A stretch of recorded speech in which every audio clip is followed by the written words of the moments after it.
Good morning. You listen to FloorDaily.net, and I'm Kemp Harr. This morning, my guest is David Crowe, who's the chief economist with the NAHB, the National Association of Home Builders. David, how you doing?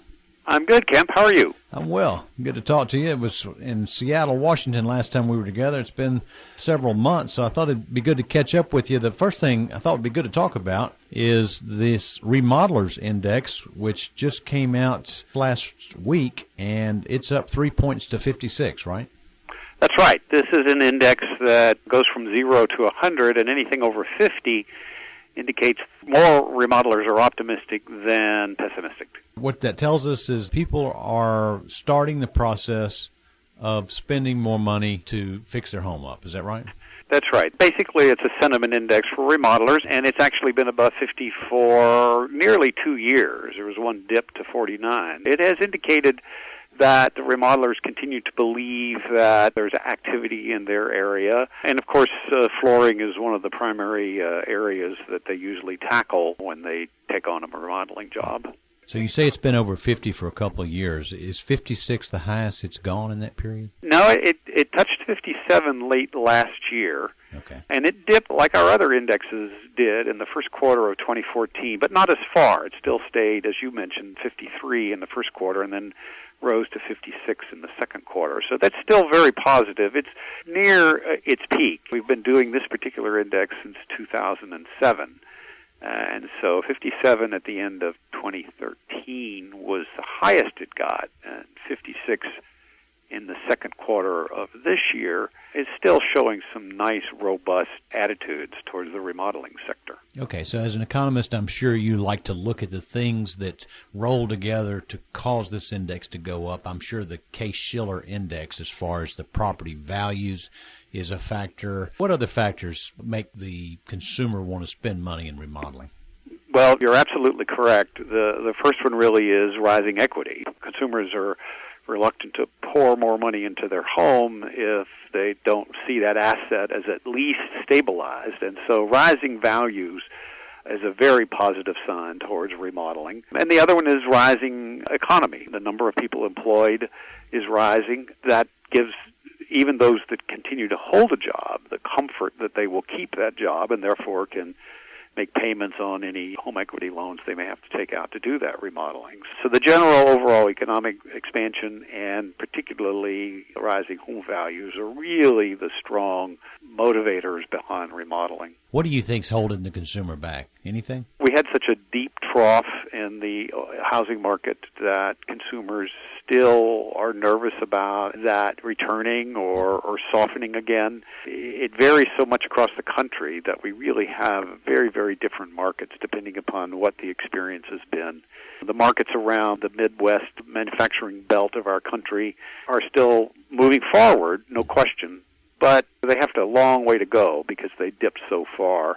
Really are struggling to reorient their whole economy towards a broader employment base than just manufacturing. One article I read this weekend was talking about how savings levels are still a lot higher than they were in the 2006 area because people are still just a little nervous, aren't they? They are, although the savings levels are around 4 to 4.5% of household income, and that's comparable to the early 2000s before things really got nuts. It's much below where it was when the recession hit and people got worried about their net wealth. They lost money in the stock market, they lost money in their home values, and they did start saving more. And, of course, saving is good from the standpoint of repairing your balance sheet, but it's bad from the standpoint of the overall economy because if you're saving, you're not spending. And so savings rate around 4% is fairly normal and a comfort level for expansion. Okay, so let's talk about another factor that we've just gotten some news on, which was a little bit of a downer, I guess you'd say, especially in our market, and that's the new home sales. And the June number came out. It was slower than we'd hoped. That's right. New home sales dipped last month. They seem to be struggling to come back up again after the bad winter. Now, the late spring numbers rebounded a bit. And so this latest number may just be kind of a adjustment to perhaps a little more rosy expectations in May. May's number was much higher than the early part of the year, some of that was thought to be a catch-up from that really harsh winter when builders couldn't get out to build and buyers couldn't get out to buy. And so the June number slumped back down again. It's right around 400,000 on an annual basis. We should be selling 800,000 new homes. So that's just a sense of relativity here. We're much below our normal levels, but have been wandering around in about 450,000 sales per year. So that was a little disappointing, but I don't think this is a sign of a downturn. I think it's just a hesitation as buyers get back on their feet, get a sense for the market moving forward, get comfortable with it, and they have to get comfortable with higher mortgage rates and higher house prices. That is happening. It's damaged affordability a little, but we still have good affordability measures if you look at it historically. Yeah, there's several factors involved. Mortgage rates, one, sentiment, which we've talked about. The other factor, like you say, is a little bit of sticker shock. Homes are a little bit more expensive to build than in years past, right? That's right, and that is a bugaboo in the building industry, is that the home builders are facing higher prices for everything, for the lots, for the labor that they have to hire, for the materials they need. And yet there's a compression both from existing home sales and just buyers' willingness and ability to take on higher prices and higher debt. And so there's a little bit of reorientation towards what buyers can afford and what builders can reasonably charge and still be able to stay in business.